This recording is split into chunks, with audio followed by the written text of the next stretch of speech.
Hi, my name is Donna Halpin and I'll be your reader today. I work at PaTTAN East. The book I'm going to read to you today is called The Bee Tree by Patricia Polacco. It's also illustrated by her. I love this book because of the wonderful illustrations and the stories that she tells about growing up.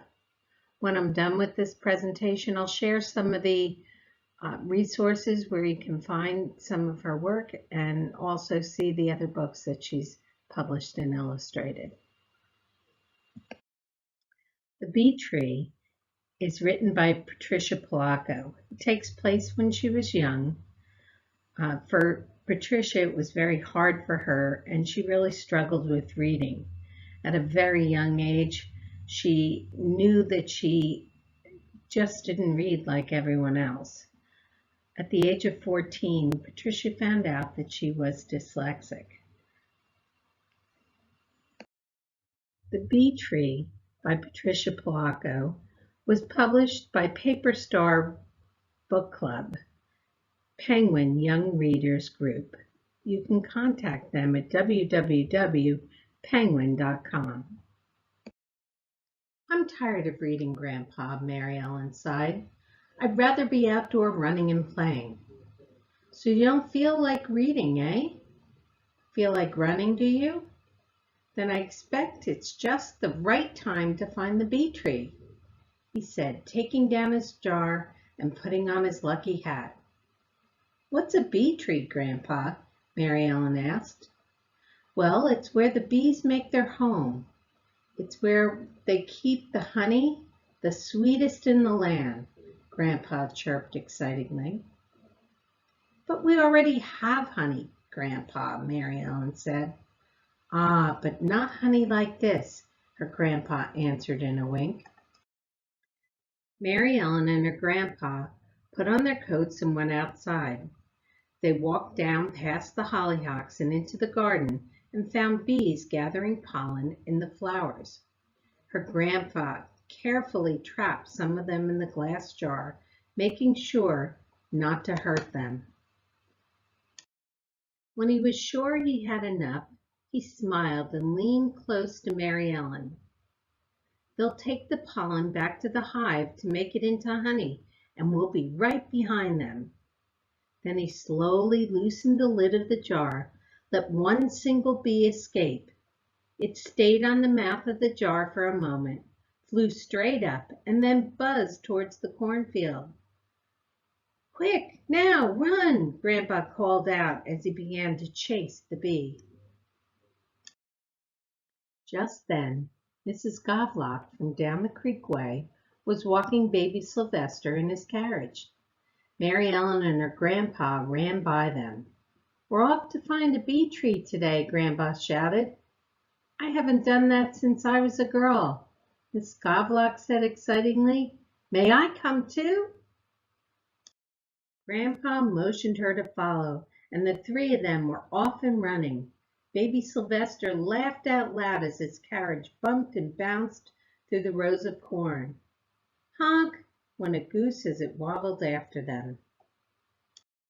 As they came from the cornfield, crossed Dietz Junction, Einar Thunderbolt came around the bend on his squeaky old bike. Where are all you going in such a hurry? He asked. A bee tree, Mary Ellen puffed as the foursomes scurried by. Chasing a bee to its tree. This I would like to also do, he said as he stood up and he pedaled faster. The wheels of his bike went tweedle, tweedle, squeak. Their boots slapped the ground, the buggy pitched and swayed, and the goose honked as they ran after that bee. The bee swooped down and stopped and held in midair, then circled past them and headed straight for St. Joe River. Olive Lungerheiden, while strolling on the nearby shore with the charming Herman sisters, Petra and Dorma, looked up and noticed the commotion coming towards them. Where are you all going? He called out. To a bee tree, we're going, Einar Trundlevald. puffed as he pedaled by. "Can we come too?" the two lovely ladies pleaded. "Fast, you'll have to run," Einar said. "We don't care, let's go," the three shouted and raced after him. Slap, bump, honk, tweedle, tweedle, squeak, frump. They all went up as they sped down the road after that bee. Klondike, Bertha Finchburg, had just gotten back from an expedition at the Yukon, had car trouble next to the road. She looked up just in time to see everybody running by.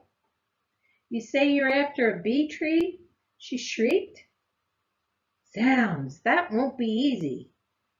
But Eureka, what an adventure!" She sprinted along behind them.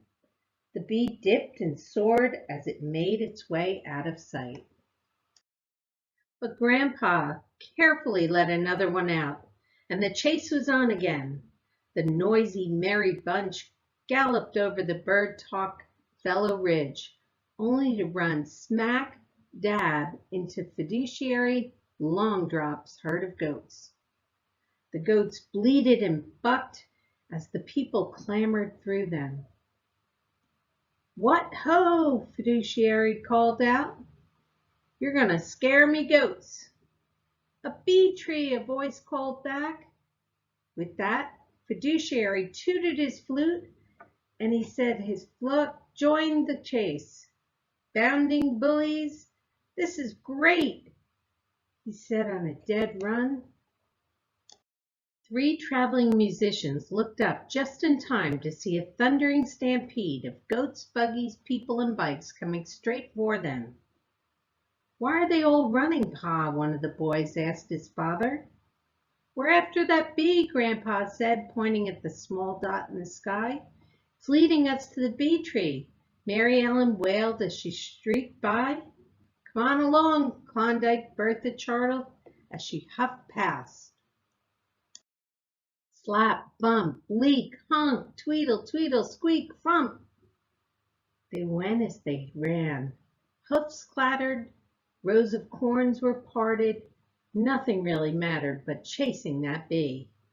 They ran through Griner's Bluff and into Bishop's Meadow and around Dead Man's Tree, and then to Bird Talk Hollow. As they ran down the hollow, the bee took a blinding speed and disappeared from their sight. They all stopped to catch their breath just in front of Dunk's Woods. Grandpa handed the jar with the last bee to Mary Ellen, and she let it out. Sure enough, it flew straight and low right into Dunk's Woods. "It's the bee tree," Grandpa whispered.